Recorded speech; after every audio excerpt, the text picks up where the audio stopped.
Hey everyone, John here from All Miniatures Great and Small, and this is another episode of What's on the Table. So this week, what's on the table is terrain. So normally, I don't like painting terrain. If I had my choice, I'd be painting models for games or for my armies or whatever.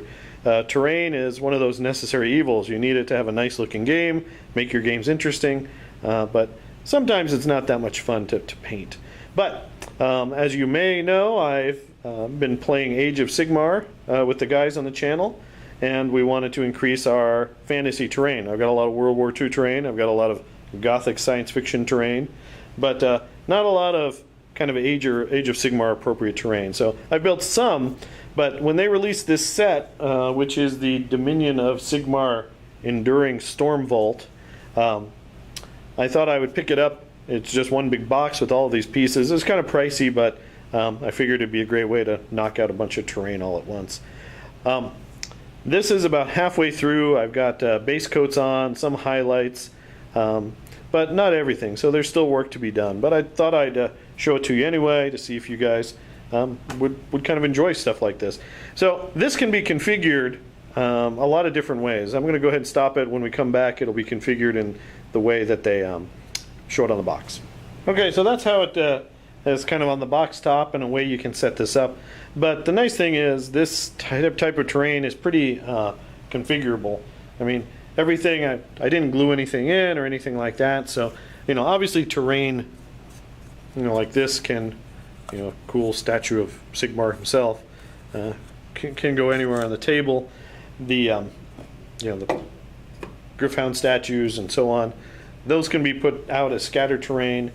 There's no reason why these have to be connected. They could be off on separate areas.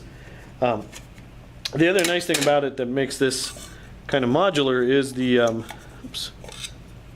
ability. These things just kind of come off. I'm going to probably keep them that way. I know some folks have glued them, but that way, you could play with it completely bare, or you can add these as you want, or maybe they're just on the table. So it really gives you a lot of options playing your games of Age of Sigmar. So there you go. I mean, that's just a look at what I'm working on this week. I don't want to spend too much more time on this. I really want to get back to some Age of Sigmar stuff I'm working on, as well as some Flames of War stuff. But this gives you an idea of what we're doing. Sometimes you have to make terrain. This was pricey, but I really like it. Personally, I kind of am leaning more towards the pre-painted stuff. Some of the stuff that you can get pre-painted is really nice, but this is themed for Age of Sigmar, so I thought it'd be a nice addition to the map.